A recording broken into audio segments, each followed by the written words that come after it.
기대해. 나에게 주신 하루를 때론 피곤하고 일어나기 싫고 널 깨우는 알람 소리에 짜증도 나겠지만. 안녕하세요. 오늘도 부를 말씀 권순민 목사입니다. 쉬지 않고 나를 지키셨네. 오늘을 나에게 주셨네. 새 말씀 안에 주가 주신 사랑과 은혜와 능력. 오늘 우리가 은혜 받을 하나님 말씀은 레위기 14장 33절로 41절까지 말씀입니다.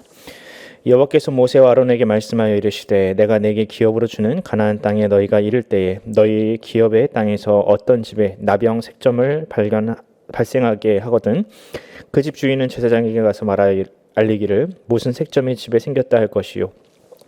제사장은 그 색점을 살피러 가기 전에 그 집안에 있는 모든 것이 부정을 면하게 하기 위하여 그 집을 비우도록 명령한 후에 들어가서 그 집을 볼지니 그 색점을 볼 때에 그 집 벽에 푸르거나 붉은 무늬의 색점이 있어 벽보다 우묵하면 제사장은 그 집 문으로 나와 그 집을 이래 동안 폐쇄하였다가 이래 만에 또 가서 살펴볼 것이요. 그 색점이 벽에 퍼졌으면 그는 명령하여 색점이 있는 돌을 빼내어 성 밖 부정한 곳에 버리게 하고 또 집안 사방을 긁게 하고 그 긁은 흙을 성 밖 부정한 곳에 쏟아버리게 할 것이요. 아멘. 오늘 설교 제목은 깨끗한 집을 고집하신 이유입니다. 나는 자연인이다. 자연인이라는 TV 프로그램은 매니아층이 확실한 프로그램입니다. 저도 가끔 채널을 돌리다가 나오면 넋을 놓고 볼 때가 있는데요. 이 프로그램에는 불치병에 걸린 사람이 도시를 떠나 공기 좋고 물 좋은 깊은 산골에 들어가 건강을 회복하는 이야기가 자주 나옵니다.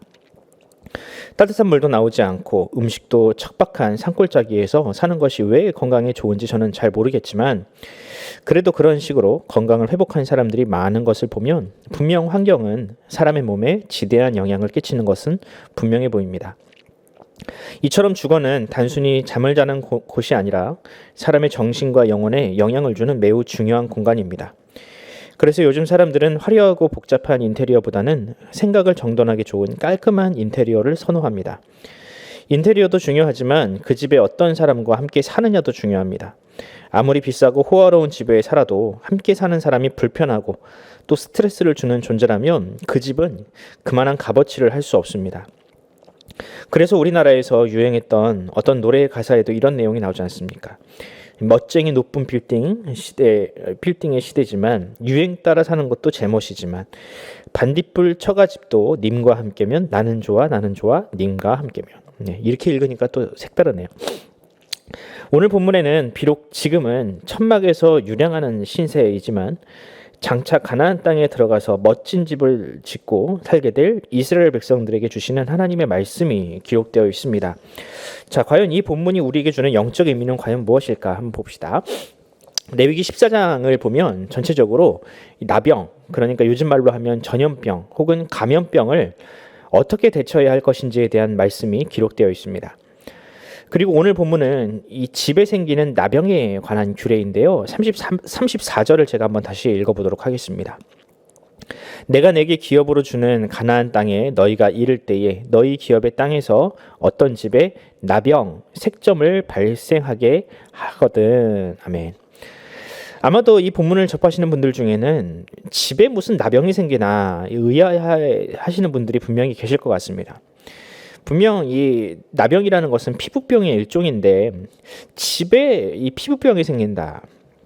아마 당시 질병에 대한 정확한 이해가 없었던 사람들에게는 이 집에 생기는 이 곰팡이도 나병처럼 불결한 것으로 인식되었던 것 같습니다. 그래서 마치 사람 몸에 생기는 나병처럼 집에 곰팡이가 퍼지면 그것이 사람의 몸에 매우 해롭다, 질병을 일으킨다라고 생각을 했던 것 같습니다. 하나님은 그런 증상이 집에 생기면 즉시 제사장에게 가서 그 집을 진단받도록 했습니다. 이 제사장은 그 집을 진단하기 위해 최소 일주일을 폐쇄하게 됩니다. 만약 일주일이 지난 후에도 계속 곰팡이가 퍼져간다면 그 곰팡이가 생기는 부분의 벽돌 또 흙을 제거하고 새로운 벽돌과 흙을 대체하라고 하시죠. 나중에 보면 그렇게 수리한 이후에도 계속해서 곰팡이가 사라지지 않고 퍼진다면 그 가옥은 전면 철거를 하게 됩니다. 저는 이 말씀을 읽으면서 조금 의아한 생각이 들었습니다. 그깟 곰팡이가 뭐길래 하나님은 이렇게까지 하라고 하실까? 집에 곰팡이가 좀 핀다고 집을 허물다니요. 이거 너무한 거 아닙니까? 집을 짓는데 한두 푼 드는 것도 아닌데 말이죠. 그런데 한편으론 이런 생각을 해봤습니다. 집에 곰팡이가 생긴다는 것은 일단 그 집의 구조나 위치, 환경에 문제가 있다는 뜻입니다. 채광이나 통풍이 제대로 되지 않는다는 뜻이고 자재를 잘못 썼거나 배수나 일조권 등의 문제가 있다는 뜻입니다. 이런 집은 단순히 보이는 곰팡이를 제거한다고 해결되지 않습니다. 아무리 곰팡이를 긁어내고 벽지를 새로 발라도 금세 곰팡이가 새로 올라와서 스트레스를 받게 됩니다. 우리 교회도 지난 몇 년간 집 고치기 사역을 해봐서 알지 않습니까? 이 곰팡이가 얼마나 끔찍한 것인지를요. 그럼 어떻게 해야 합니까? 이 곰팡이가 생기는 원인을 찾아서 해결하면 됩니다. 물이 새는 곳이 있으면 그 부분에 파이프를 제거하고 또 새로 교체를 하고요. 환기가 되지 않는다면 환풍기를 달아서 공기를 순환시켜야 합니다. 물론 그렇게 해도 이 곰팡이는 잘 잡히지 않습니다. 만약 이렇게 백약이 무효하다면 그 집을 지은 자재 그 자체가 문제가 있는 것이기 때문에 집을 다시 짓던지 전면적인 리모델링 수준의 수리가 필요합니다. 하나님은 하나님의 백성들에게 그런 집에서 살아야 한다. 깨끗하고 청결한 집, 그런 집에서 살아야 한다고 권면하고 계십니다. 좋은 환경에서 살아야 영적인 건강함도 유지할 수 있고 곰팡이가 득실득실한 집에서 살면 건강, 특히 영적 건강에도 해롭기 때문에 집을 새로 짓는 한이 있어도 그렇게 해야 한다라고 말씀하고 계시는 것이죠. 이는 우리의 영적 원리에도 그대로 적용됩니다. 우리의 몸과 마음을 하나의 집이라고 한번 생각해 볼까요? 우리의 몸, 마음, 이 가운데 죄가 틈타서 어두운 그늘이 생겨버리면 그곳에서는 반드시 곰팡이와 같은 문제들이 생겨나게 됩니다. 그리고 그 곰팡이는 금세 우리의 영혼을 잠식하여 몸 전체, 영혼 전체에 영향을 주게 되죠.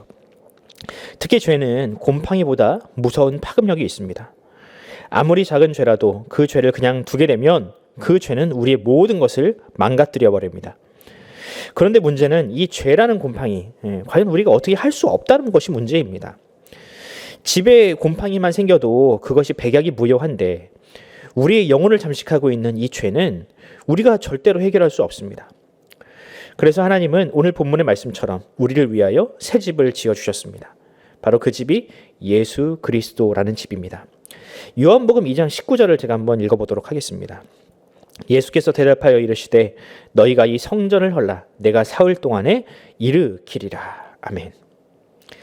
예수님은 이 사람의 죄의 문제를 해결하지 못하는 곰팡이와 같은 옛집, 바로 그 성전을 허물어 버리시고 그것을 대체하는 깨끗하고 정결한 집을 지어주셨습니다. 바로 누구를 통해서?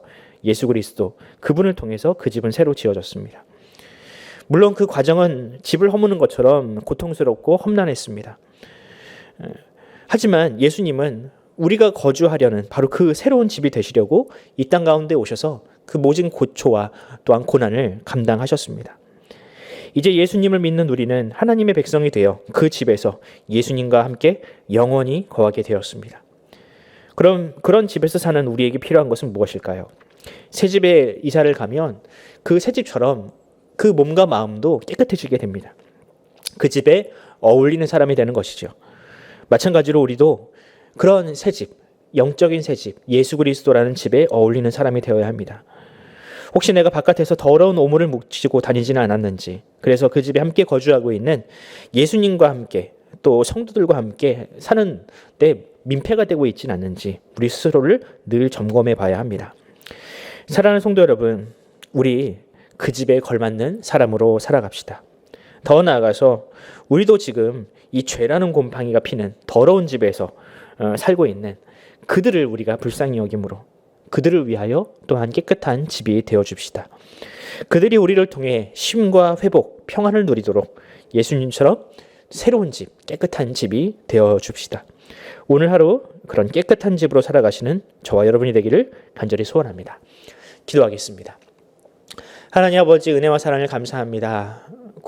구약에서 하나님은 자신의 백성들에게 깨끗하고 청결한 집에서 살도록, 그리하여서 그 몸과 마음이 청결하여져서 하나님의 백성다운 삶을 살아가도록 주님은 명령하셨습니다.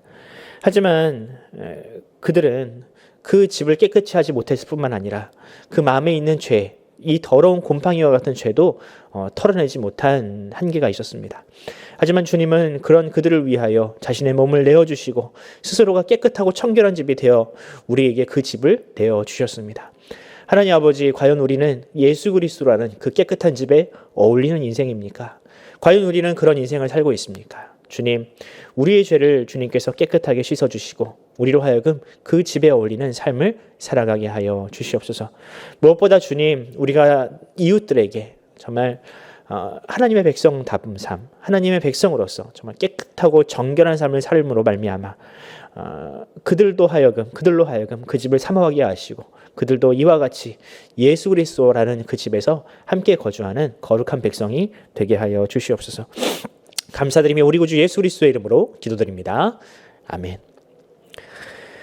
사랑하는 성도 여러분, 우리가 함께 기도합시다. 주님은 우리를 위하여 자신을 내어주셨습니다. 마찬가지로 우리도 그 누군가를 위하여 우리의 옆자리, 우리의 공간을 열어주는 그런 삶을 살기를 바랍니다. 오늘 하루 여러분들의 삶이 그렇게 깨끗하고 정결한, 누군가가 흠모할 만한 그런 삶이 되게 해달라고 기도하시면서 오늘 하루를 시작하도록 하겠습니다. 함께 기도합시다.